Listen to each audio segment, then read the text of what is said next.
दोस्तों आज हम बात कर रहे हैं 910 नंबर सब्जेक्ट की, जिसका नाम है गणित शिक्षण, पैडागोजी ऑफ मैथमेटिक्स। ये 70 नंबर का पेपर रहेगा, जिसमें से 40% आपको लाना पड़ता है। 40% होता है इसका 28 नंबर। 7 गुणा में 4 कर दोगे 28 नंबर आता है, तो 28 नंबर जो है आपको लाना पड़ता है। यहाँ पर जो है आपके क्वेश्चंस दो तरह के आते हैं। एक तो थ्योरी आती है जिसमें केवल आपको लिखना होता है, और एक आता है आपका न्यूमेरिकल जिसको आपको सॉल्व करना पड़ता है। तो दोनों तरह के क्वेश्चंस आएंगे आपको इस एग्जाम पेपर में, इस तरह के क्वेश्चंस मिलते हैं। पहले क्वेश्चन से स्टार्ट करते हैं जो एमसीक्यू सीरीज हमारी है। विभिन्न उदाहरणों का प्रस्तुतिकरण कर एक निश्चित निष्कर्ष पर पहुंचने की प्रक्रिया क्या कहलाती है? तो उसको बोलते हैं आगमनात्मक तर्क प्रक्रिया। तो यहाँ पे फर्स्ट ऑप्शन सही है। सेकंड है, इसमें आपको दिया गया है x plus two equals to zero समीकरण का तुल्य समीकरण कौन सा है? तो x plus two equals to zero है, तो हमें देखना है इसका तुल्य समीकरण कौन सा होगा। तो देखिए यहाँ पर बहुत सारे समीकरण हैं। यहाँ पर देखिए x, यहाँ पर x का मान निकालिए। यहाँ पर सॉरी, यहाँ पर x का मान निकालेंगे तो क्या हो जाएगा, x बराबर यहाँ पर आकर के -2 हो जाएगा। ठीक है ना। तो यहाँ पर देखना है कि हमारा तुल्य समीकरण कौन सा होता है, इसके बराबर समीकरण बन जाए। तो देखिए x प्लस 4 है और 2 है। अगर इस 2 को इधर ले जाऊं, यहाँ पे देखो x प्लस 4 है इक्वल्स टू 2 दे रखा है। अगर इस 2 को इधर ले जाऊं, हम जानते हैं इक्वेशन जैसे हमने सॉल्व कर रखे हैं, बराबर के इधर आएगा तो माइनस हो जाता है। तो ये 2 इधर प्लस का है, इधर आएगा तो माइनस का 2 हो जाएगा। 4 में से 2 गया तो 2 हो गया, यानी पहला ऑप्शन आपका सही है। बाकी को करोगे तो आज में इसमें कुछ भी नहीं होगा। देखो यहाँ पर x प्लस 16 है, इस 18 को इधर लाओगे तो माइनस का 18 हो जाएगा।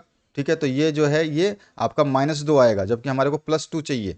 करके दिखा दूँ इसको, देख लीजिए इसको, मैं क्वेश्चन को करके दिखाता हूँ। यहाँ पर जैसे कि आपको दिया है x प्लस 16 इक्वल्स टू 18। ठीक है, तो अगर मैं कहूँ कि x प्लस 16 तो है ही पहले इधर से, ये बराबर वाले इधर वाले हिस्से को जब इधर लेफ्ट टू राइट या राइट टू लेफ्ट जाएंगे तो हमेशा साइन चेंज हो जाएगा। तो ये प्लस का 18 इधर है, प्लस साइन नहीं है तो प्लस होता है।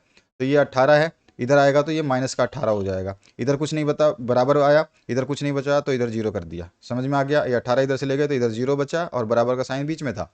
अब देखो 16 में से 18 घटाना है, तो 18 घटेगा तो कितना आ जाएगा, x माइनस, क्योंकि 18 माइनस का है, माइनस वाला बड़ा है तो माइनस का चिन्ह आएगा। यहाँ पे माइनस का चिन्ह आ गया और यहाँ पे 2 आ गया इक्वल्स टू 0। ये इक्वेशन बनी। ये इक्वेशन है ही नहीं, यहाँ पे x प्लस 2 है, तो इक्वेशन गलत है। इसी तरह से अगर मैं दूसरी इक्वेशन यहाँ पे अगर इसको हटा देते हैं और हम दूसरा कोई भी क्वेश्चन सॉल्व करें, जैसे कि सपोज करिए x प्लस में 8 10 है, तो ये इसका मान आ रहा है x माइनस 2 इक्वल्स टू 0। इसको भी आप करके देख सकते हो कि x प्लस 8 इक्वल्स टू 10 दे रखा है आपको। तो यहाँ पर x लिख दीजिए, प्लस 8 तो है ही आपका। ये 10 को उधर ले जाएंगे तो ये माइनस का 10 हो जाएगा और इधर आपका 0 बच जाएगा। अब 8 में से -10 करेंगे तो 8 माइनस 10 क्या होता है, माइनस का बड़ा है तो माइनस का चिन्ह आ जाएगा यहाँ पर।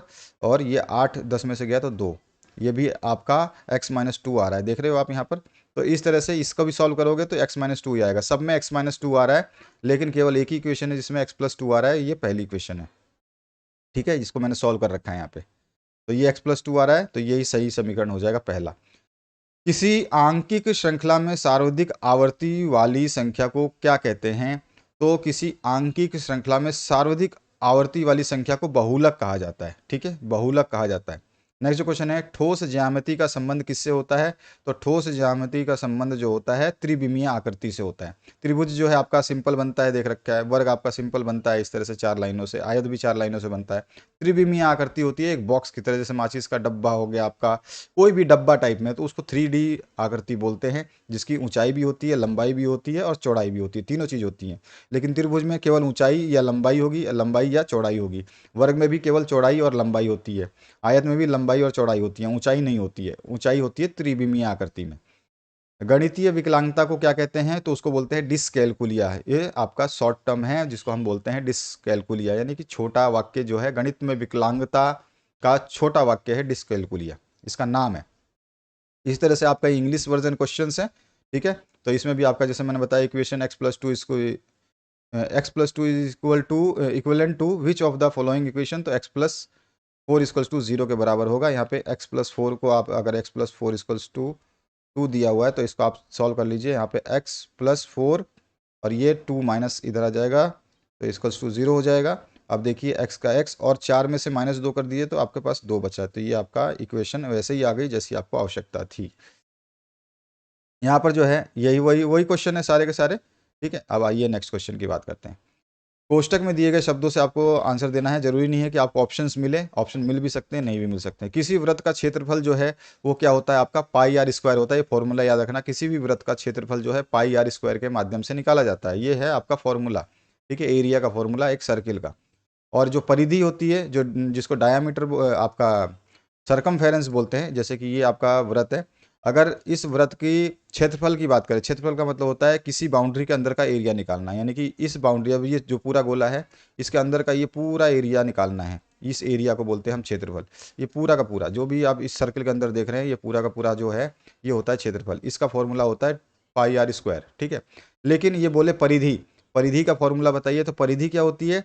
केवल ये बाउंड्री, बाउंड्री, केवल बाउंड्री, यहाँ से चले वापस यहाँ तक घूमते घूमते घूमते घूमते घूमते वापस यहाँ आ गए इस पॉइंट पे, तो ये जितना हमने घूमा है, जितना रास्ता हमने तय किया है केवल घूमने में इस बाउंड्री को, वही होती है परिधि, और इसको बोलते हैं 2 पाई आर, ये फॉर्मूला होता है, ये ध्यान रखना है आपको। अब दूसरी बात कर लेते हैं हम।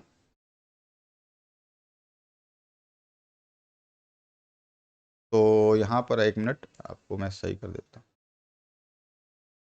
यहाँ पर है, विभिन्न परिस्थितियों में किसी चर का संख्यात्मक मान खाली स्थान रहता है। कोई भी चर, चर जो होते हैं हमारे एक्स वाई जेड होते हैं, ये चर होते हैं, ठीक है। चर जो है वो निश्चित नहीं रहते हैं, यानी कि X Y Z A B C इस तरह के जो होते हैं ये चर होते हैं। यानी कि किसी भी समीकरण में x का मान कुछ हो सकता है, कहीं पर x का मान कुछ हो सकता है, किस तो एक्स वाई जेड के मान कभी भी किसी भी प्रश्न के अनुसार बदलते रहते हैं, तो इसी को बोलते हैं चर, जिनकी राशियां बदलती रहें। तो इसका जो मान होता है वो अनिश्चित होता है, कभी भी कुछ भी निकल सकता है, जैसा क्वेश्चन होगा वैसा x का मान आ जाएगा, ठीक है। लेकिन किसी क्वेश्चन में अगर हमने कहा है कि 4 मीटर है, तो उस क्वेश्चन के लिए वो 4 मीटर ही रहेगा। वो 4 तो आपका संख्या है, वो निश्चित रहता है आपका 4 या 5 या 6, जो भी गिनतियां होती हैं वो आपकी निश्चित राशियां होती हैं। तो यहाँ पे अनिश्चित आ जाएगा। इसके बाद में श्रेणी दिया गया है 10 12 12 4 4 4 10 4 12 का बहुलक। बहुलक अभी बताया है, जो सबसे ज़्यादा बार पूछा आता हो, ठीक है। देखो, any number in A numeric chain that has highest frequency, यानी बार बार आया हुआ हो, उसी को हम जो है बहुलक या मोड कहते हैं। तो इसमें सबसे ज़्यादा बार आया है 4, 4 यहाँ पे भी देखने को मिल रहा है, 4 यहाँ पे भी है, 4 यहाँ पे भी है, और फिर 4 यहाँ पे भी है। तो 4 सबसे ज़्यादा आया है, तो इसीलिए बहुलक 4 होगा। यहाँ पे ऑप्शंस दिए गए हैं, तो 4 ऑप्शंस। यहाँ पे प्रसिद्ध पुस्तक द एलिमेंट्स के लेखक कौन है? तो यूक्लिड ने जो है एलिमेंट्स को लिखा था। गणित विषय की पाठ्य पुस्तक खालिस्तान होनी चाहिए, तो कैसी होनी चाहिए? बाल केंद्रित होनी चाहिए। इसी तरह से ये आपका इंग्लिश वर्जन क्वेश्चंस का है। आइए नेक्स्ट क्वेश्चन देखते हैं। बीज गणित की भाषा कैसी होती है?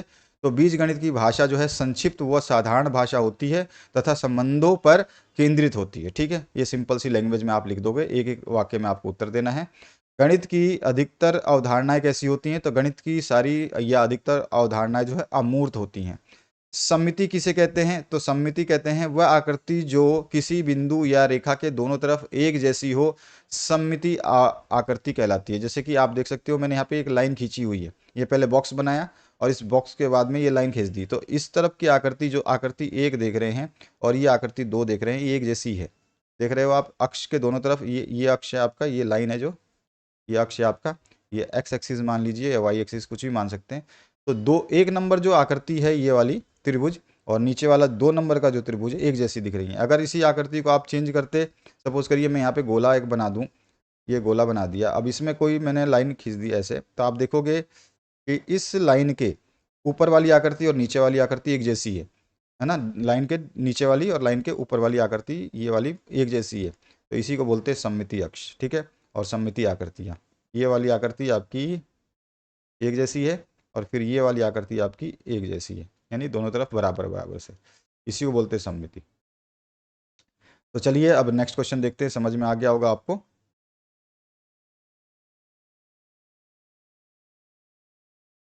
इसमें पूछा गया है गणित मूल्यांकन की कोई 3 प्रमाणीकृत विधियों के नाम लिखिए। तो प्रमाणीकृत 3 विधियां आप लिख सकते हैं, जिसको मैंने आपको बताया हुआ है। बड़े जब वीडियो देखोगे बड़े क्वेश्चंस की, उसमें मिल जाएगा आपको। प्रत्यास्मरण प्रश्न किसे कहते हैं? प्रत्यास्मरण का अर्थ होता है कंठस्थ या पूर्व ज्ञात सामग्री, यानी प्रश्न प्रस्तुत कर उसका जांच करने वाले प्रश्न, ठीक है। कोई प्रश्न है जो आपको कंठस्थ है या पूर्व ज्ञात हैं, उन प्रश्नों को प्रस्तुत करना और उसको जांचने वाले प्रश्न जो है वो प्रत्यास्मरण प्रश्न कहलाते हैं। नेक्स्ट जो क्वेश्चन है उसकी बात करते हैं। यहाँ पूछा गया आपसे संख्याओं 1, 8, 5, 8, 7, 8, 8, 9 का बहुलक। मैंने बताया था बहुलक वो संख्या होती है जो बार बार आती है, सबसे ज़्यादा बार पूछी आती है किसी नंबर में। तो ये 8 देखोगे आप बहुत बार आया हुआ है, तो 8 इसका बहुलक है, ये सही आंसर है। इसके बाद जो नेक्स्ट क्वेश्चन है, त्रिभुज, किसी त्रिभुज का एक कोण जो है 50 डिग्री है तो शेष बराबर कोण है। यानी कोई एक कोण तो 50 डिग्री है, लेकिन बाकी के दोनों कोण जो है वो बराबर हैं, तो उसमें से प्रत्येक का कोण कितना होगा ये बताना है। ये जो बराबर के कोण है ये कितने के होंगे, तो देखो बोला है कि एक कोण जो है वो क्या है आपका 50 डिग्री है, तो बाकी के दो कोण बराबर बोला है, तो ये कोण भी x है मान लिया, ये भी कोण x है, या a मान लो, b मान लो, c मान लो, आपकी मर्जी है। तो ये भी x है, ये भी x है, क्योंकि दोनों बराबर बोला है, शेष कोण क्या है बराबर है। तो अगर ये x है तो ये भी x होगा, अगर ये a है तो ये भी a होगा। तीनों कोणों का योग हम जानते हैं त्रिभुज के 180 होता है, तो 50 प्लस में x plus x, 50 plus x plus x बराबर 180। 50 इधर रह गया, x x जुड़ के 2x हो गया, तो यहाँ पर ये इक्वेशन बनी। इस इक्वेशन को सॉल्व करेंगे तो हम क्या करेंगे, 2x को तो यहीं रखेंगे और 50 को उधर ले जाएंगे। तो 2x का मान निकालना है, तो x वाले समीकरण में हम x को एक तरफ रखेंगे और बाकी संख्याओं को एक तरफ ले जाएंगे। तो 180 तो पहले से इधर था, 50 को जब हम इक्वल्स टू के उधर ले जाएंगे, लेफ्ट या राइट करते हैं, तो समीकरण का जो वैल्यू होती है उसका साइन चेंज हो जाता है। तो 50 यहाँ प्लस का था, उधर ले गए तो माइनस का हो गया, 180 में से 50 गया 130, ये 2x का मान आया कि 130 है। तो x का वैल्यू क्या होगा, इधर गुणा में है तो उधर जाएगा तो भाग में हो जाएगा, तो यहाँ पर जो है 130 बटे में 2 हो जाएगा, 65 आंसर आ गया, 65 डिग्री जो इसका आंसर हो गया, तो 65 पे हमने क्लिक कर दिया।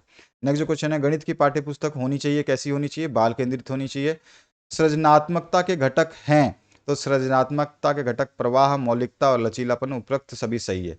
नेक्स्ट जो क्वेश्चन इसमें पूछा गया है, 5/6 एक्स क्यूब इंटू वाई एवं 4x वाई स्क्वायर का गुणनफल होगा। इसका गुणनफल आपको बताना है, गुणनफल क्या होगा, इन दोनों को गुणा करना है। तो यहाँ पे देखो मैंने गुणा किया हुआ है, आप दो तरीके से गुणा किया हुआ है, आपकी मर्जी है कैसे भी कर लो। जैसे कि यहाँ पर हमने कर लिया 5/6 है, 5/6 करा फिर इसका गुणा में 4, क्योंकि यहाँ पे 4 है तो 4 गुणा कर दिया। ये एक्स क्यूब है, एक्स क्यूब लिखा, ये वाई है, वाई लिख दिया, यहाँ पर एक्स है तो एक्स लिख दिया, वाई है तो वाई स्क्वायर लिख दिया। अब जो है गुणा करेंगे तो घातें जुड़ जाएंगी एक जैसों की, तो देखो यहाँ पे एक्स क्यूब है और यहाँ पे एक्स की पावर 1 है, तो ये एक्स की पावर 4 हो जाएगी, तो एक्स की पावर 4 लिखा है। यहाँ पे एक्स की पावर 1 है, यानी कुछ भी नहीं होता है तो 1 होता है, तो एक्स की पावर 1 है, और यहाँ पे एक्स की पावर 2 है, तो आपका सॉरी वाई की पावर 1 है और वाई की पावर 2 है, तो ये वाई की पावर 3 हो गई टोटल, तो वाई की पावर 3 कर दी है। तो ये हमारे पास आंसर आ गया कि यहाँ पे 5/6 से ये 6 से 4 को काट दिया, तो 2 के पहाड़े में काट दोगे तो 2 दूनी 4 और 2 तियाँ 6 कट गया, 5/3 बचा, 5/3 को 2 से गुणा करोगे तो 5 दूनी 10/3 हो जाएगा, 10/3 आ गया x4 वाई क्यूब। तो यहाँ पे हमारा आंसर आ गया 10/3 x4 वाई क्यूब, ये सा ऑप्शन करेक्ट हो गया। इधर भी मैंने वैसे ही कर रखा है, वही क्वेश्चन है, डायरेक्ट यहाँ पे लिखा है। तो 5/6 है, गुणा में एक्स क्यूब है, गुणा वाई क्यूब वाई है, गुणा है 4 इंटू एक्स वाई स्क्वायर। तो यहाँ पे काट लो, अब इधर से भी काट सकते हो। अब मैंने पहले क्या करा था, ये 4 को इसके पास लिखा था, यहाँ पे देख सकते हो। अभी मैंने डायरेक्ट ये समीकरण दोनों एक लिखा है, तो दूर दूर के भी काट सकते हो। तो यहाँ से 4 को और 6 को काट दोगे, 2 के पहाड़े में दोनों आते हैं, तो 2 दूनी 4 और 2 तियाँ 6। अब जो है 5 गुणा 2 कर दोगे 10 हो गया, और नीचे में कुछ भी नहीं है तो 3 का 3 आ जाएगा। एक्स क्यूब है, यहाँ पे एक बार एक्स है, तो एक्स क्यूब इंटू एक्स जो होगा एक्स की पावर 4 हो जाएगा। यहाँ पे वाई 1 है, वाई स्क्वायर है, तो ये पावर हो गया 3, तो ये आंसर हो गया सा ऑप्शन। इसका जो नेक्स्ट क्वेश्चन है, संख्या 6 और 96 का मध्य अनुपाती निकालो। तो मध्य अनुपाती जब दो संख्याएं दी है तो उसके मध्य अनुपाती एक जैसी संख्याएं होती है, जैसे कि मध्य अनुपाती ये बोला गया, ठीक है ना।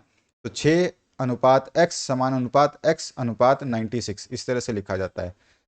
यानी कि मध्य अनुपाती अगर मैंने बोलूं कि 6 अनुपात x अनुपात 96, ठीक है, मध्य अनुपाती x को निकालना है, इसका मतलब ये मध्य मतलब बीच वाला।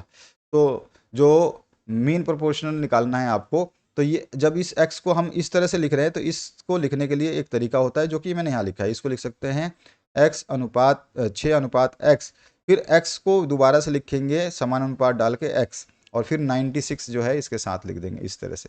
इस तरह से ये बीच वाला मध्य अनुपात होता है, ठीक है। अब ये 2 बार हो गया ना, तो कोई दिक्कत नहीं है। अब क्या करते हैं, हम इस वाली संख्या को बट्टे के रूप में लिख देंगे, इस वाली संख्या को बट्टे के रूप में लिख देंगे। तो 6 बट्टे ये x हो जाएगा, तो 6/x, देखो 6 और x है तो 6/x, और ये x और 96 है तो x बटे 96, बराबर का चिन्ह, ये जो 4 डॉट होते हैं ये बराबर में बदल जाते हैं, तो इसको बराबर कर दिया। अब जो है क्रॉस मल्टीप्लाई कर दो, यानी x इस कोने से इस कोने को, इस कोने से इस कोने को कर दो, तो एक तरफ x ले जाओ, एक तरफ 96 और 6 ले जाओ, तो यहाँ पर x का स्क्वायर हो जाएगा, इधर 96 इंटू 6 हो जाएगा, ये 576 आएगा। स्क्वायर हटाओगे तो अंडर रूट लगेगा, अंडर रूट निकालोगे तो 24 आएगा आंसर इसका। अंडर रूट निकालना आता होगा तो 24 आएगा, तो 24 जो इसका 100 ऑप्शन करेक्ट हो जाएगा। क्लियर। नेक्स्ट जो क्वेश्चन है उसकी बात कर लेते हैं। नेक्स्ट क्वेश्चन में आपसे क्या पूछा गया है, इसमें पूछा गया है बट्टा हमेशा दिया जाता है, बट्टा यानी कि छूट, छूट डिस्काउंट बोला है, डिस्काउंट दिया जाता है अंकित मूल्य पे, जो भी उस पर रिटर्न प्राइस होगा, कोई भी सामान लेने जाते हो तो उस पर जो प्राइस लिखा होता है उसी पे तो आपको छूट मिलता है, तो मार्केट प्राइस पे जो आपको छूट मिलता है। ठीक है, तो यहाँ पे ऑप्शन करेक्ट हो जाएगा। नेक्स्ट जो क्वेश्चन है 5x में x का गुणनांक है। x जो है इस x से कौन कौन सी चीज़ें गुणा हुई हैं, तो x से 5 भी गुणा हुई हैं और x से y² भी गुणा हुई है, तो 5y² जो है x का गुणनांक है, 5y² जो है x का गुणनांक है। ठीक है, समझ में आ गया। x से कौन कौन सी चीज़ें गुणा हुई है उसी को गुणनांक बोलते हैं, कोफिशिएंट।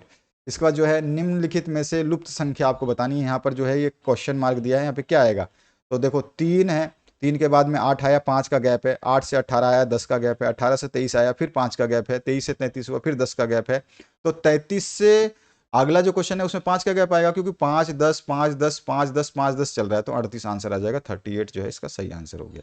इसके बाद जो नेक्स्ट क्वेश्चन है उसकी बात करते हैं। निम्नलिखित में से कौन एक चरीय रेखीय समीकरण है, तो एक चरीय रैखिक समीकरण वो होता है समीकरण जिसमें या तो x हो केवल, या तो y हो, या तो z हो केवल, या तो a हो, या तो b हो, या तो c हो, कोई भी होगा तो एक ही होगा।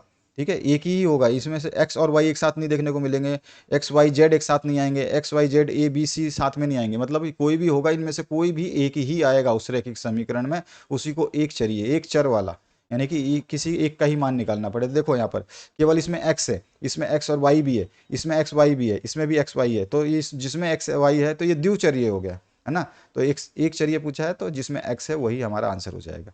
नेक्स्ट जो क्वेश्चन है ग्रीक चिन्ह पाई जो है खाली स्थान है, तो ग्रीक चिन्ह पाई जो है ये अचर राशि है, इसका मान हमेशा फिक्स होता है, चर नहीं है, चर का मान तो फिक्स होता ही नहीं है, अचर मतलब जिसका मान बदले नहीं, तो इसका मान हमेशा 3.14 लिया जाता है, या फिर 22/7 ही लिखते हैं इसको पाई को, इसीलिए ये अचर राशि है। इसके बाद जो नेक्स्ट क्वेश्चन है अर्धवृत्त में बने कोण का माप जो है वो 90 डिग्री होता है। अर्धवृत्त देखो ये अर्धवृत्त मैंने बना रखा है, इसमें कोई भी कोण कहीं भी बनाओगे तो वो 90 डिग्री ही बनेगा, कोई भी कोण कहीं भी बनाओगे 90 डिग्री ही बनेगा, यहाँ पे भी बनाते और फिर यहाँ से मिलाते तो 90 डिग्री बन जाता, हमेशा 90 डिग्री ही बनेगा। उसके बाद जो नेक्स्ट क्वेश्चन है त्रिभुज में खाली स्थान माध्यिकाएं होती हैं, तो माध्यिका जो होती है क्या होता है, एक त्रिभुज है, इस त्रिभुज के जो बीच वाली लाइन है यहाँ से, मतलब किसी भुजा के बीच में से सीधा कोने पे मिलाने वाली लाइन जो है माध्यिका होती है, यहाँ पर से इस भुजा पे से बीच में से इस कोने को यानी कि इस एंगल पे मिलाया वो माध्यिका है, और एक त्रिभुज में 3 ही माध्यिकाएं हो सकती हैं।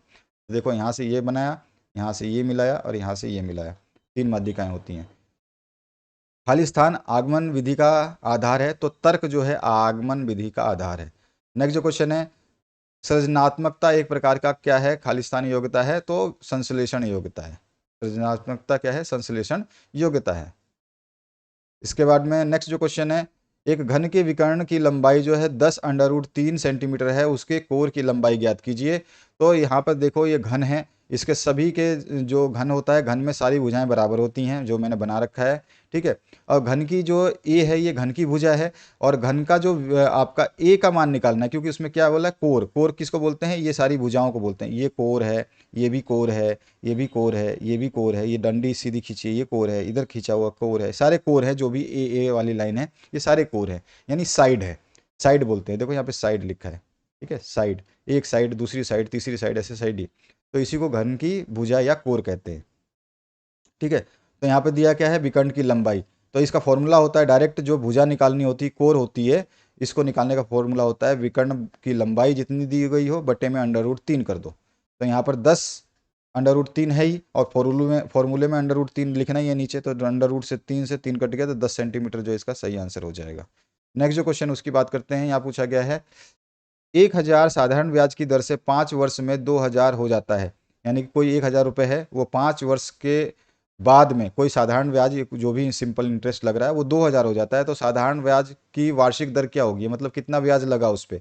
तो मूलधन जो है हमारा प्रिंसिपल अमाउंट 1000 है भाई, 1000 पे, ठीक है, और हमें मिल कितना रहा है 2000, समय कितने बाद मिल रहा है 2000 रुपये, 5 वर्ष के बाद में। तो साधारण ब्याज का फॉर्मूला क्या होता है, मिश्र धन माइनस मूलधन कर देते हैं।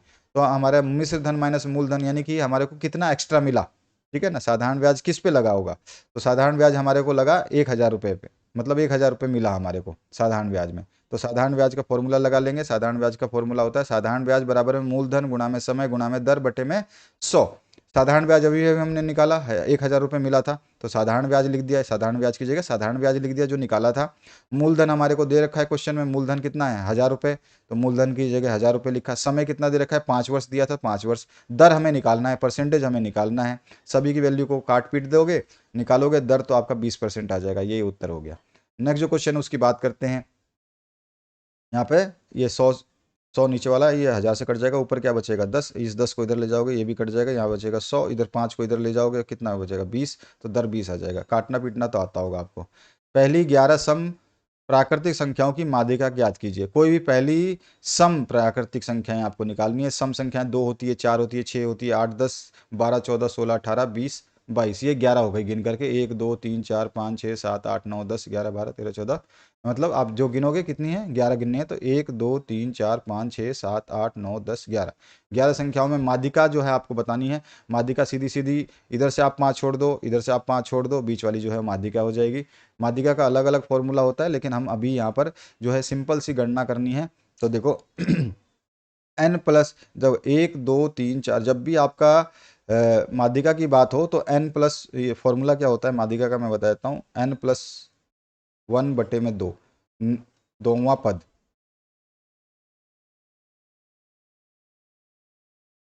ठीक है। अब n क्या है, कितनी संख्या है टोटल बोल रहा है 11, तो यहाँ पे हमने 11 लिखा, प्लस में फॉर्मूले में 1 है 1 लिखा, बटे में 2 कर दिया है। ये कितना आ जाएगा आपका 11, यानी कि आपका टोटल कितना हो गया यहाँ पे, देखो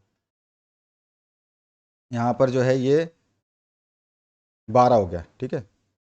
तो देखो यहाँ पर ये 12 हो गया, 12/2 कर लो, काट दो इसको, कितना आ गया 6, छवां पद,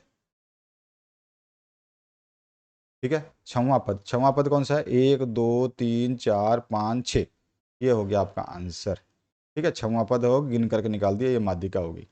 ये हो गया फॉर्मूला। कब, अच्छा ये फॉर्मूला कब लगेगा, ये फॉर्मूला जब लगेगा जब यहाँ पर आपका जो भी संख्याएं हो वो क्या हो, विषम संख्या हो, यानी कि 1, 2, 3, 4, कितनी गिनती आ गई 11, 11 है विषम संख्या। अगर ये 10 होता, अगर यहाँ पे बोलता पहली 10 संख्याओं का आपको क्या है माध्यिका निकालनी है, तो फॉर्मूला होता n/2, केवल n/2, यानी कि 10/2, 10/2, यानी कि आता 5, 5 आता तो पांचवी संख्या 1, 2, 3, 4, 5, 10 हो जाता आंसर।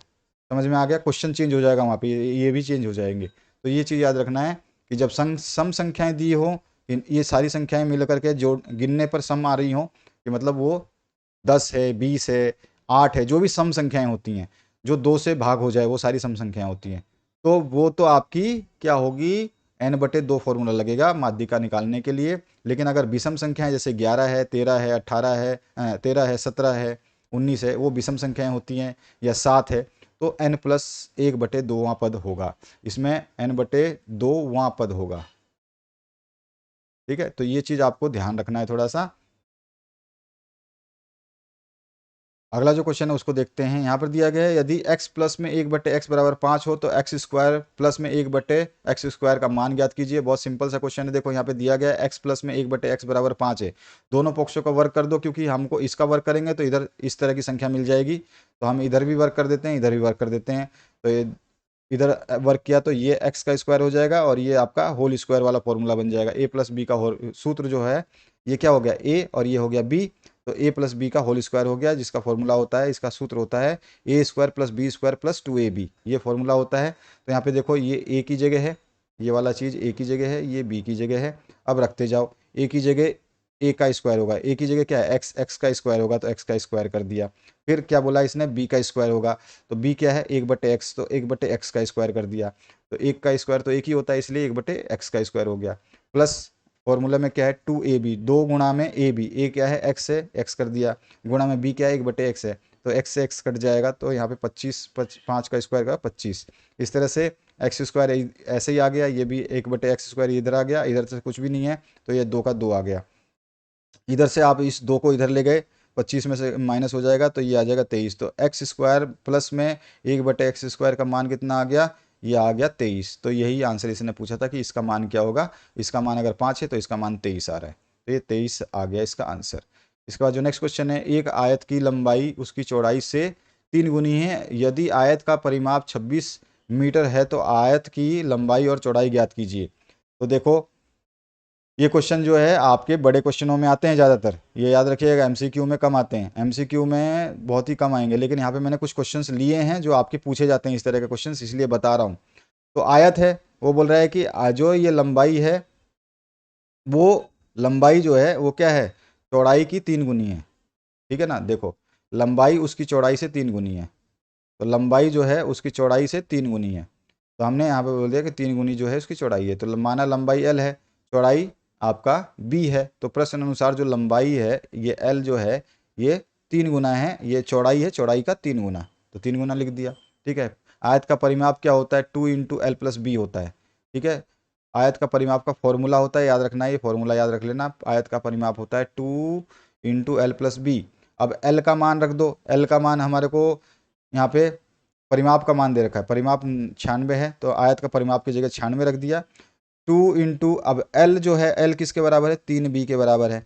L का मान 3B है प्रश्न के अनुसार, तो L की जगह 3B रख दिया, पहले से B है ही, सब B हो गए, तो 4B हो गया, जुड़ जाएगा यहाँ पे, सॉरी गुणा भी है, तो 3 दूनी 6B ये हो गया, और 2 गुणा में B ये हो गया, तो 6 और 2 8B हो गया, 8B। 96 इधर है ही, B का मान निकालना है, 96/8, 12 आंसर आ जाएगा, ये हो गया आंसर। इसी तरह से क्वेश्चन पूछे जाएंगे आपके 3-3 नंबर के, 4-4 नंबर के, 3-3, 2-2 नंबर के भी पूछे। एक लंबवृत्तीय शंकु की त्रिज्या एवं ऊंचाई का अनुपात 5/12 है, यदि उसका आयतन 314 मीटर स्क्वायर है तो उसकी तिर्यक ऊंचाई तथा त्रिज्या ज्ञात कीजिए। बहुत सिंपल सा क्वेश्चन है। देखो इसमें शंकु की त्रिज्या जो है आपको दे रखी है वो 5x मान लिया, क्योंकि अनुपात दे रखा है, अनुपात में हम इसको मानते हैं 5x या 12x या 5a या 12a, इस तरह से अनुपात दे रखा है तो हम x या a लेके चलेंगे, क्योंकि हमें इसका मान निकालना है। तो शंकु की त्रिज्या है 5x, शंकु की ऊंचाई दे रखी है 12, क्योंकि यहाँ पे क्या रखा है, त्रिज्या का अनुपात और ऊंचाई का अनुपात, तो पहला वाला त्रिज्या है, दूसरा वाला ऊंचाई है, तो इसीलिए 5 और 12। शंकु का आयतन का सीधा फॉर्मूला होता है, फॉर्मूला याद रखना, फॉर्मूला होता है 1/3 पाई r²h, लिख लिया करो अपने कॉपी में, बार बार में फॉर्मूले को रटना पड़ेगा आपको, चाहे कुछ भी हो जाए। 1/3 पाई r²h। मेरे पास देखो यहाँ पर त्रिज्या जो है इसको बोलते हैं हम r हैं, और ऊंचाई को बोलते हैं h, ठीक है। अब देखो यहाँ पर रख देंगे, पाई का मान तो हमें पता है कि 3.14 होता है। शंकु का आयतन इसने क्वेश्चन में दिया हुआ है, शंकु का आयतन कितना है, 314 मीटर स्क्वायर है, तो आयतन शंकु के आयतन की जगह शंकु का आयतन रख दिया 314। 1/3 फॉर्मूले में है, इनटू में पाई का मान 3.14 होता, अभी बताया था।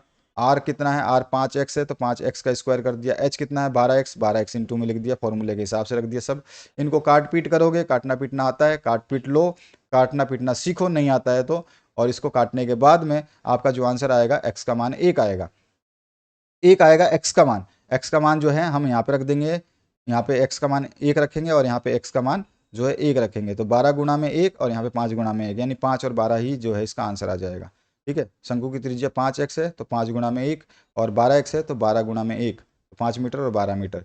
तिर्यक ऊंचाई इसने पूछा है, क्या पूछा है देखिए ध्यान से क्वेश्चन, इसकी तिर्यक ऊंचाई और त्रिज्या तो अभी अभी हमने निकाली है, 5 आई थी। तिर्यक ऊंचाई का फॉर्मूला याद रखिए, अब फिर से तिर्यक ऊंचाई का फॉर्मूला क्या होता है, अंडर रूट में r² प्लस में h²। अभी अभी हमने r का मान निकाला, r कितना है 5 आया था, h कितना आया था, तो h हमारे पास अभी अभी 12 आया था, ठीक है ना, हमने निकाल लिया था x का मान के बाद में 5 और 12 आया, तो 5 और 12 को रखा, 25 और 144, तो इनको जोड़ा तो 169 हो गया, अंडर रूट निकालोगे 13 का मान होता है, ये 13 इसका आंसर हो गया। एक समबाहु त्रिभुज की दो बराबर भुजाएं 13 सेंटीमीटर तथा उसका परिमाप 36 सेंटीमीटर हो तो समबाहु त्रिभुज का क्षेत्रफल ज्ञात कीजिए।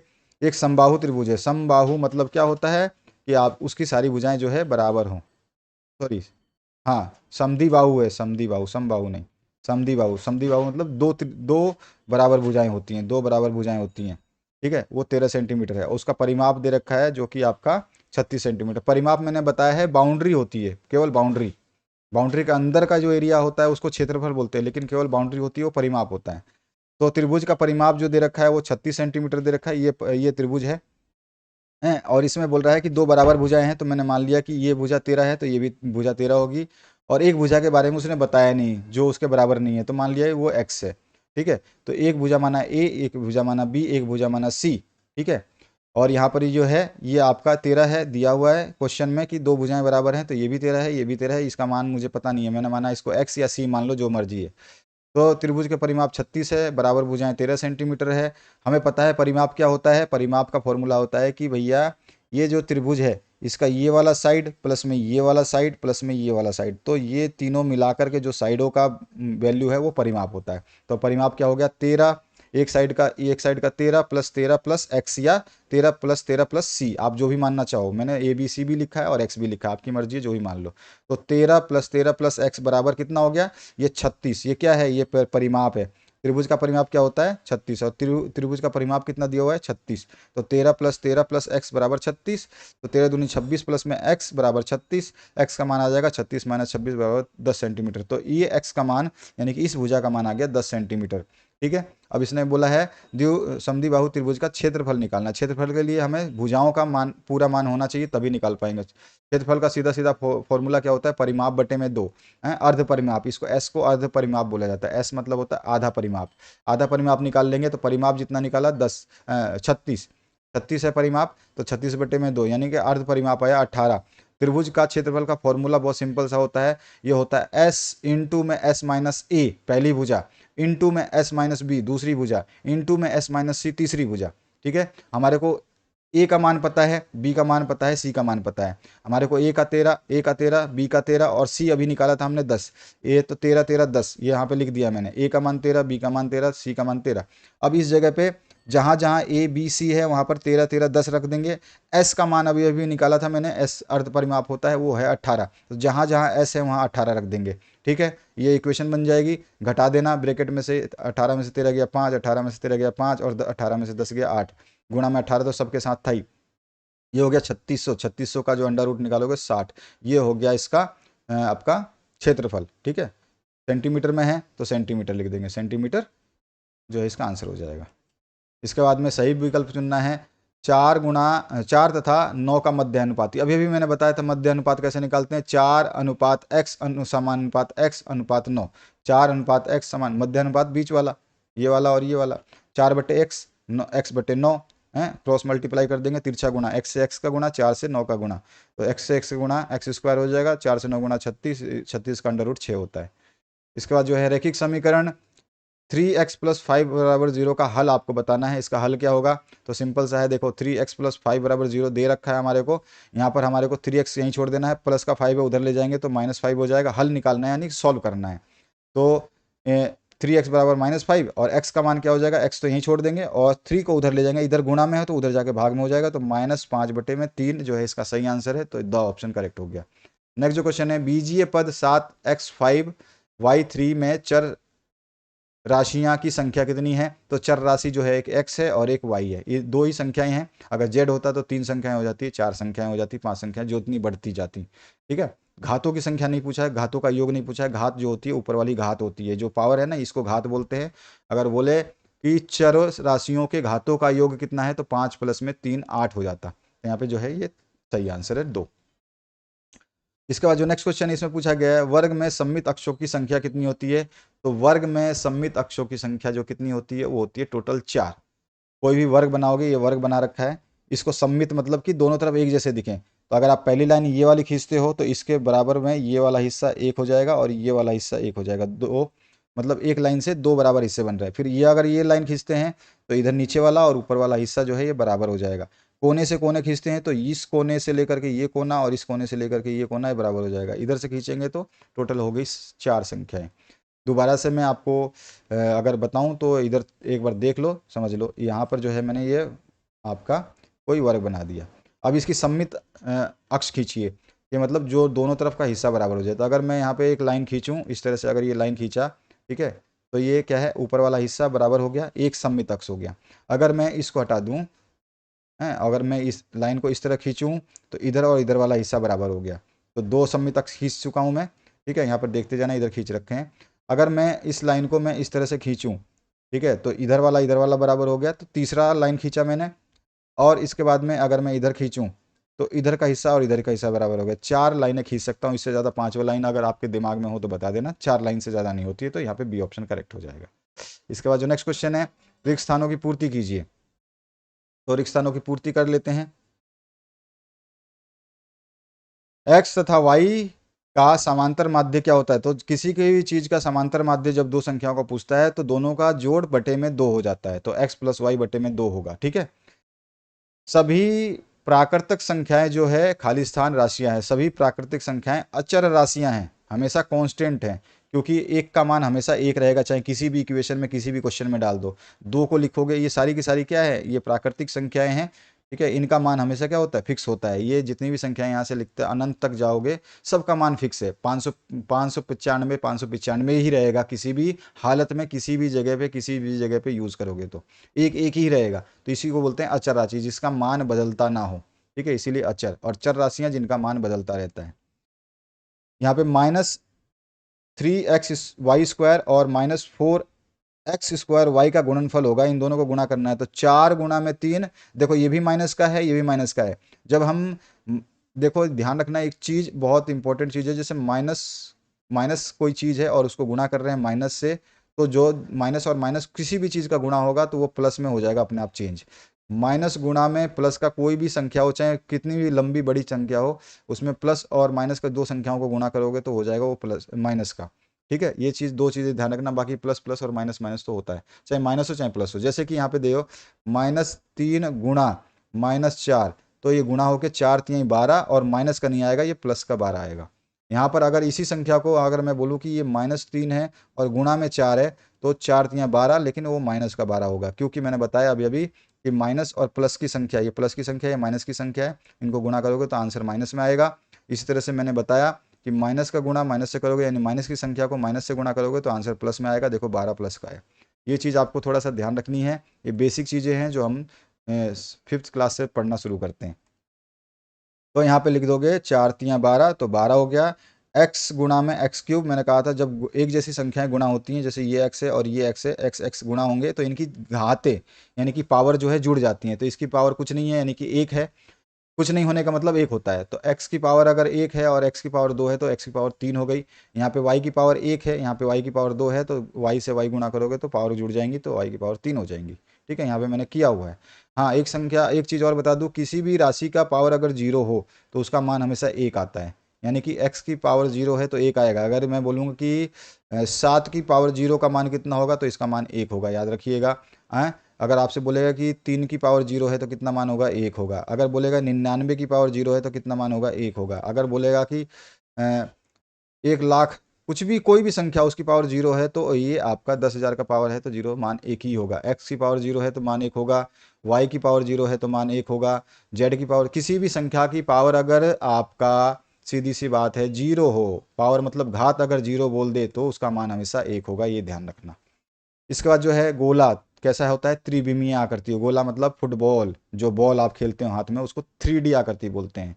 सर्कल अलग बात है, ये सर्कल मैं अभी आपको एक सर्कल बताऊं तो सर्कल मतलब वृत्त, वृत्त अलग चीज होता है, गोला अलग चीज होता है, ध्यान रखना। गोला जो होता है ठोस होता है, सर्कल जो है, सर्कल कैसा होता है, सर्कल ऐसा होता है जैसे कि चूड़ियाँ, होलो, है ना, ये सर्कल हो गया। और गोला कैसा होता है, गोला होगा गेंद।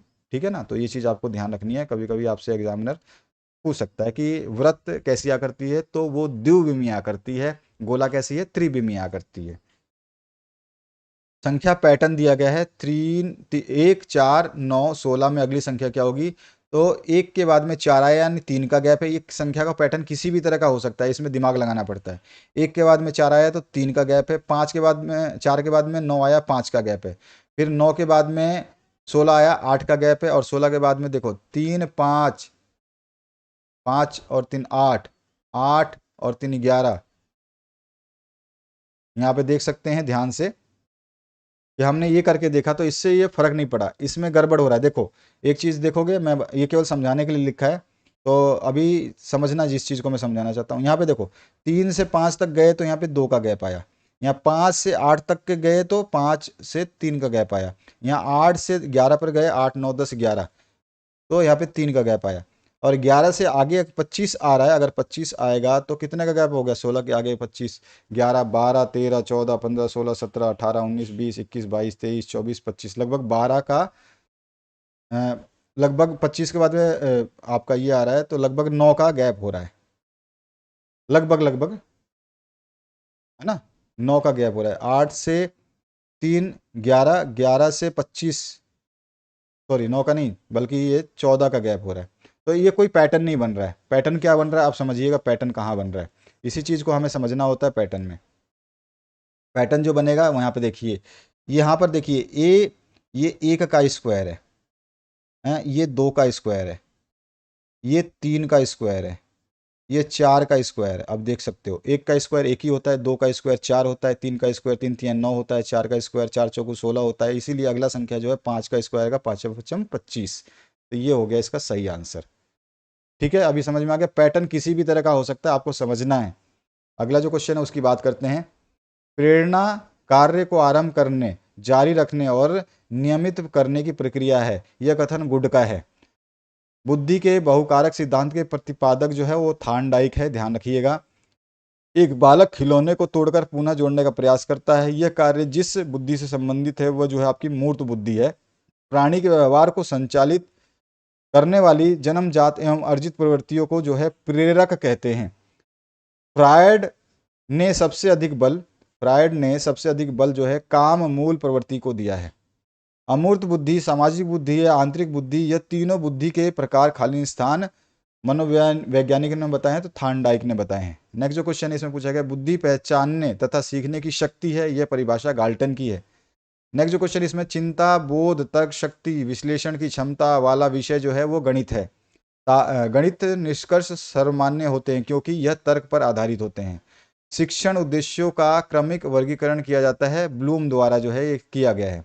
शिक्षण उद्देश्यों का क्रमिक वर्गीकरण ब्लूम के द्वारा किया गया है। ब्लूम टेक्सोनॉमी का अंग नहीं है, तो बुद्धि जो है ब्लूम का जो टेक्सोनॉमी एक दिया था इन्होंने, उसमें बुद्धि को इन्होंने नहीं माना था अंग उसका। संश्लेषण विधि के संदर्भ में कौन सा तथ्य गलत है, तो विश्लेषण से पहले प्रयुक्त होती है।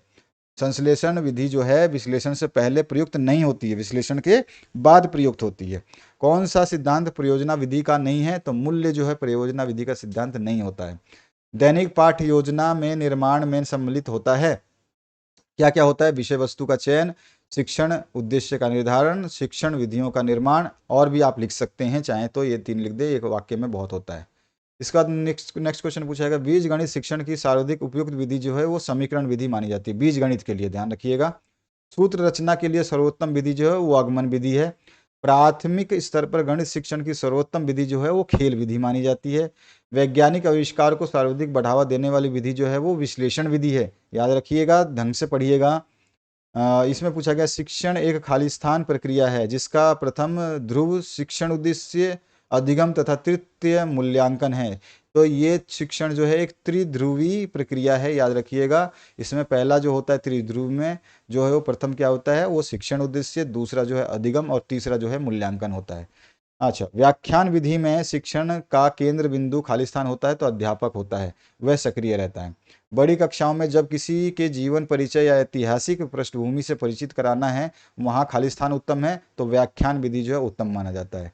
इसके बाद जो नेक्स्ट क्वेश्चन है, विशिष्ट से सामान्य तथा स्थूल से सूक्ष्म की ओर शिक्षण सूत्र पर आधारित विधि जो है वो आगमन विधि है। गणित शिक्षण के प्रेरणात्मक सिद्धांत के सूत्र जो है उसको सजीवता कहा जाता है। उसके बाद जो नेक्स्ट क्वेश्चन है, गणित शिक्षण के लिए पाठ योजना का निर्माण आवश्यक है, तो आप बोलोगे विषय वस्तु का विकास सुव्यवस्थित ढंग से किया जाता है, इसलिए आवश्यक है। रेखा गणित में कौन से आयाम को प्रमुख स्थान दिया जाता है, तो आकार, विस्तार और स्थिति को रेखा गणित में।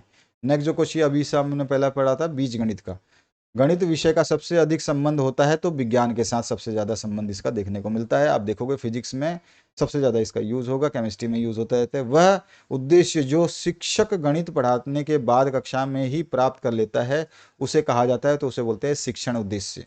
रिक्त स्थानों की पूर्ति करते हैं, तो यहाँ पूछा गया आपसे, गणित विज्ञान की क्रमबद्ध तथा खाली स्थान यथार्थ शाखा है, तो संगठित तथा यथार्थ शाखा है। गणित जो है विज्ञान की क्या है, संगठित और यथार्थ शाखा है। गणित विज्ञान का खालिस्तान स्वरूप है तो अमूर्त स्वरूप है। गणित जो है ये अमूर्त स्वरूप है। गणित स्थान तथा संख्याओं का विज्ञान होता है। गणित वह विज्ञान है जिसके आवश्यक क्या हो सकते हैं, निष्कर्ष निकाले जा सकते हैं। गणित जो है खालिस्तान का विज्ञान है तो गणनाओं का विज्ञान है। गणित जो है गणनाओं का विज्ञान है और गणित विज्ञान का जो है अमूर्त रूप है। याद रखिएगा, थोड़ा सा आपको कन्फ्यूजन ना हो। गणित की सभी शाखाओं में सबसे प्राचीनतम शाखा जो है वो अंकगणित है। रेखा गणित में प्रायोगिक स्तर पर प्रयुक्त होने वाली शिक्षण विधि जो है वो प्रदर्शन विधि है। एक अच्छी मूल्यांकन विधि वह है जिसमें देखा जाए कि बालक के व्यवहार में परिवर्तन करने की विधि कैसी है या क्या है। जैकब एल मोरेनो का संबंध किस विधि से है, तो ये समाज मिति विधि इन्होंने प्रस्तावित की थी। समस्या समाधान विधि का सोपान जो है निष्कर्ष निकालना है। गणित विषय की विशेषता जो है वो तर्कपूर्णता है, परिणामों की निश्चितता है, शुद्धता है। ठीक है, ये सारी चीजें हैं। चिंता, बोध, तर्क शक्ति, विश्लेषण क्षमता बढ़ाने वाले विषय जो है हमारी गणित होती है। समद्विबाहु त्रिभुज, कोई दो भुजाएं आपस में समान होती हैं एवं समान भुजाओं के विपरीत कोण भी समान होते हैं। ये समद्विबाहु त्रिभुज की डेफिनेशन दे रखी है कि इसमें विपरीत कोण जो है समान होते हैं। समबाहु त्रिभुज क्या होता है, सभी तीनों भुजाएं समान होती हैं और प्रत्येक कोण जो है 60 डिग्री का होता है। सारी भुजाएं जो बराबर होंगी और प्रत्येक कोण 60 डिग्री का होगा। किसी त्रिभुज में एक भुजा के विपरीत शीर्ष से भुजा पर डाला गया लंब जो है उसको अभिलंब कहते हैं। किसी भी त्रिभुज में अगर उसके शीर्ष, अभी मैंने बताया था अभिलंब क्या होता है, तो इस तरह से जैसे ये हो गया त्रिभुज, इसके किसी भी एक भुजा पर ये जो शीर्ष पे ये शीर्ष है, यहाँ से एक ये डालेंगे और ये जो है 90 डिग्री हमेशा बनता है, इसी को बोलते हैं अभिलंब, इस लाइन को जो अभी बनाई है। इसके बाद जो नेक्स्ट क्वेश्चन है उसकी बात करते हैं। इसमें पूछा गया आपसे माध्यिका क्या होती है। शीर्ष के सामने वाली भुजा के मध्य बिंदु से मिलने वाली रेखा माध्यिका कहलाती है। प्रत्येक त्रिभुज में 3 माध्यिकाएं होती हैं, ठीक है ना, तो ये आपका ध्यान रखना है। 3 माध्यिकाएं अभी जो मैंने बनाया था, है वो अभिलंब तो अभी मैंने बताया था, इसी तरह की 3 माध्यिकाएं होती है जो मैंने बताया था। ये हो गया आपका एक माध्यिका, ये हो गई दूसरी माध्यिका, ये हो गई तीसरी माध्यिका। इस तरह से 3 माध्यिकाएं होती हैं।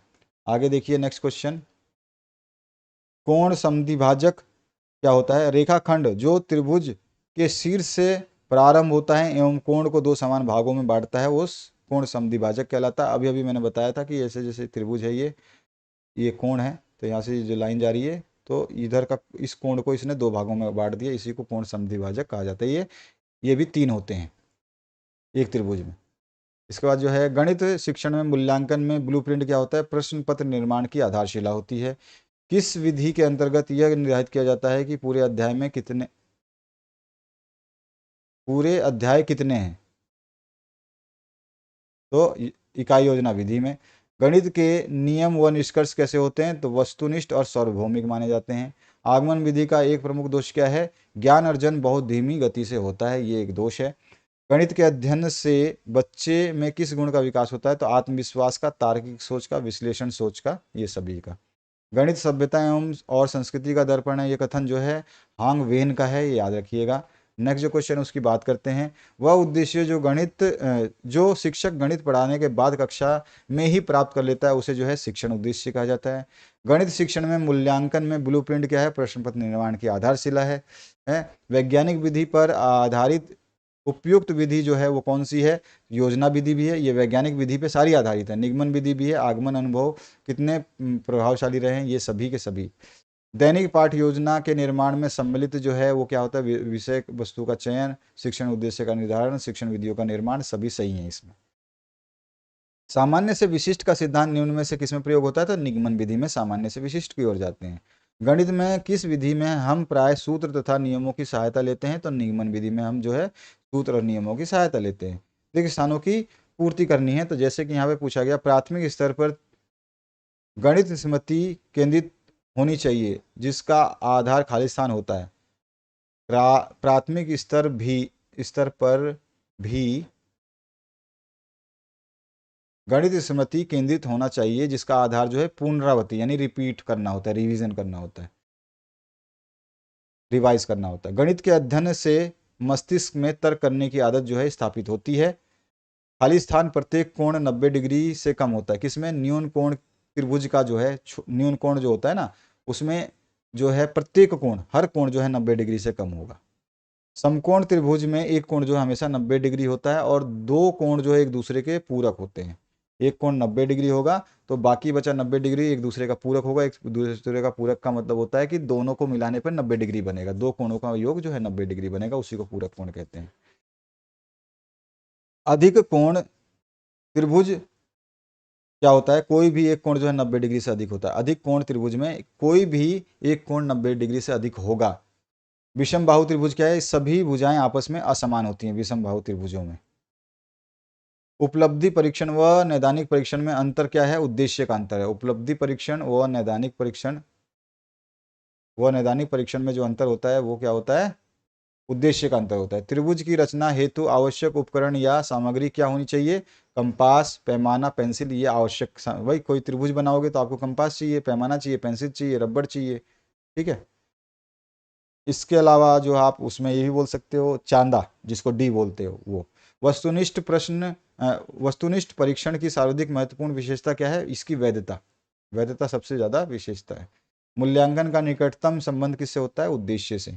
मनुष्य के जीवन की गतिविधियों में गणित का सर्वाधिक उपयोग कहाँ होता है, सामाजिक व आर्थिक चीज़ों में, है ना, जो हमारे आसपास की। छात्र व्रत तथा गोले में तुलना करता है, वह किस उद्देश्य की पूर्ति करता है। यानी कि छात्र व्रत और गोला, अभी मैंने बताया था व्रत केवल चूड़ी जैसा होता है और गोला जो होता है वो गेंद जैसा होता है। तो इन दोनों की तुलना अगर आप कर पाते हो कि व्रत कौन सा है और गोला कौन सा है, तो ये अवबोध होता है। अवबोध मतलब आपको ज्ञान हो जाता है, ज्ञात हो जाता है, ज्ञान नहीं, अवबोध। अवबोध मतलब उस चीज़ की समझ हो जाती है आपके अंदर कि गोला क्या है और व्रत क्या है।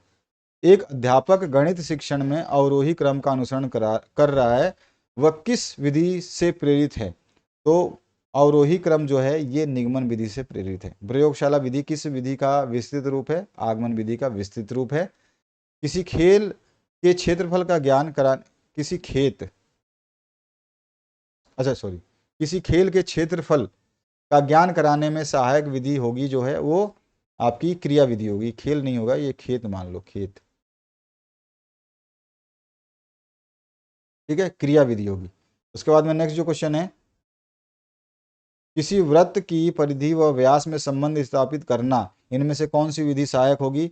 तो प्रयोगात्मक विधि जो है, किसी वृत्त की परिधि और व्यास क्या होती है, जैसे परिधि क्या होती है, ये यहाँ से चला, यहाँ से मैं एक वृत्त किसी सर्कल पे घूम रहा हूँ, किसी सर्कल लाइन में घूम रहा हूँ, ऐसे घूमते घूमते गोला में घूमता घूमता घूमता घूमता घूमता घूमता वापिस यहीं पहुँच गया। तो ये हो गया इसका परिधि, ठीक है, जिसको सरकमफेरेंस बोलते हैं। और व्यास होता है जो आपका ये इस सर्कल के इस पॉइंट से सीधा मैं चला जाऊं इस पॉइंट पे, एकदम सीधे बीच से होते हुए, लेकिन याद रखना ऐसे नहीं कि यहाँ से चला जाए, बीच वाले पॉइंट से, सर्कल का जो बीच होता है उस पॉइंट को क्रॉस करते हुए कहीं से भी, यहाँ से मैं खड़ा होकर इधर चला जाऊँ, ठीक है, इधर से खड़ा होकर मैं इधर चला जाऊँ, तो जितनी भी लाइनें बन रही हैं सेंटर से जाके पास हो रही हैं, ये सारी की सारी इसकी व्यास है। और इसी व्यास का आधा होता है, देखो याद रखिएगा, दो त्रिज्या बराबर, दो गुणा में त्रिज्या बराबर व्यास होता है, ठीक है, ये याद रखोगे। यानी कि 2r = d होता है, व्यास मतलब डायमीटर। या फिर हम बोल सकते हैं r जो होता है वो व्यास का आधा होता है, यानी d/2, इसको बोल सकते हैं व्यास का आधा, व्यास बटे 2 जो होता है त्रिज्या का मान होता है। तो ये फॉर्मूले आपको ध्यान रखने हैं। जो त्रिज्या होती है, त्रिज्या इतनी होती है, त्रिज्या कितनी होती है, इतनी होती है, ये सेंटर तक, और सेंटर से आगे चले जाएंगे तो ये पूरा का पूरा मिला करके व्यास बन जाएगा। तो व्यास कितनी हुई, त्रिज्या की आधी हुई, अरे व्यास कितनी हुई, त्रिज्या की दुगनी हो गई। इधर भी त्रिज्या इधर भी त्रिज्या, दो त्रिज्याएं मिला करके एक व्यास बनता है। व्यास क्या होता है, इस कोने से इस कोने तक। तो ये चीज़ थोड़ा सा ध्यान रखना, हर चीज़ें जो है बताई जा रही हैं, बस आपके ध्यान के ऊपर है कि आप कितना ध्यान रखते हैं, ठीक है। आगे बढ़ते हैं नेक्स्ट क्वेश्चन की तरफ। इसमें पूछा गया किसी, अच्छा, गणित विषय की पाठ्य पुस्तकें किस विधि पर आधारित होकर लिखी जाती हैं। तो संश्लेषण विधि पर आधारित होकर लिखी जाती हैं। नेक्स्ट जो क्वेश्चन है, व्रत की कोई भी खाली स्थान व्रत की त्रिज्या के साथ समकोण बनाती है।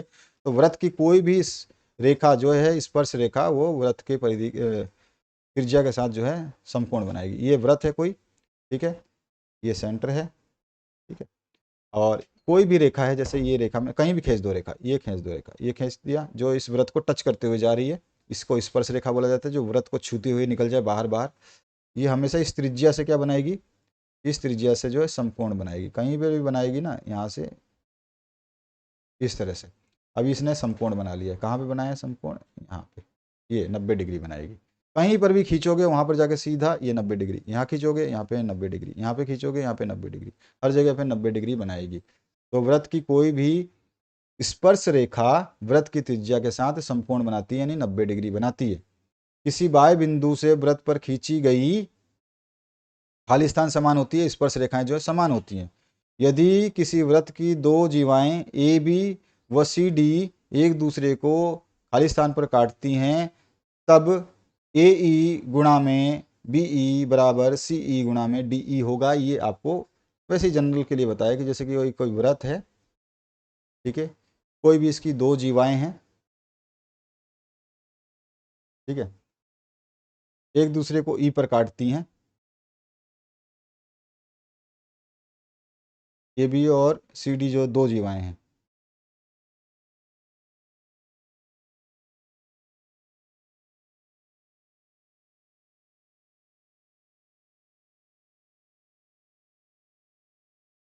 एक मिनट, एक जीवा ये है, और एक जीवा ये है, मान लो। अभी इसका नाम दे दिया, एक का नाम ए बी दे दिया, इसको थोड़ा सा आगे बढ़ा देते हैं, तभी तो आपको पता चलेगा ए बी कौन है, ए ई कौन है। इसको थोड़ा सा आगे बढ़ा लो, तो भी थोड़ा सा आगे बढ़ा लो, ताकि नाम लिखने में आसानी हो जाए। अब जो है ये बोल रहा है कि ये मान लो कि ए बी है और एक जो है ये सी डी है, ये दोनों काट रही हैं ई पर, ठीक है। तो बोल रहा है एक दूसरे को ई पर काटती हैं, तब ए ई, ए से ई, ये वाला पॉइंट ए ई है ना, ए ई गुणा में क्या बोल रहा है बी ई, बी से ई इक्वल्स टू क्या हो जाएगा सी ई, सी से ई इंटू डी से ई, डी ई, ठीक है। इस तरह से ये रेखा लंबी भी हो सकती है, ये रेखा ये वाली जो जीवा है ना, ये लंबी भी हो सकती है, बाहर भी हो सकती है, इसमें कोई दिक्कत नहीं। तो इस तरह का ये मतलब बताने का तरीका, मेरा मेन मकसद ये था कि आपको समझ में आए ये जीवा हुआ क्या बोल रहा है, कहाँ काट रही है, क्यों काट रही हैं। तो इस तरह का ये आपका एमसीक्यू मैंने दिखाया, आपको समझाया। अभी आप जो है बड़े वीडियोस को देखना, उसमें और अच्छे तरीके से आपको समझाया गया हर चीज़ को। जो क्वेश्चंस आएंगे आपका न्यूमेरिकल आपको ज़्यादा इसमें परेशान करेगी, आपका जो है क्वेश्चन सॉल्व नहीं हो पाता है, आप तरीके से क्वेश्चन सॉल्व नहीं कर पाते हैं, क्योंकि आपकी प्रैक्टिस नहीं होती है। थ्योरी लिख सकते हो, लेकिन थ्योरी जो है आपका स्कोर नहीं इम्प्रूव कर पाएगी। तो आपको जितना है, जितना ज़्यादा हो सके बार बार वीडियो को देखिए, बार बार समझिए, जो मैंने न्यूमेरिकल कराए उसको बार बार करिए, प्लेलिस्ट आपके सामने आ रही है, इसमें सब कुछ है। Thank you very much, have a good day.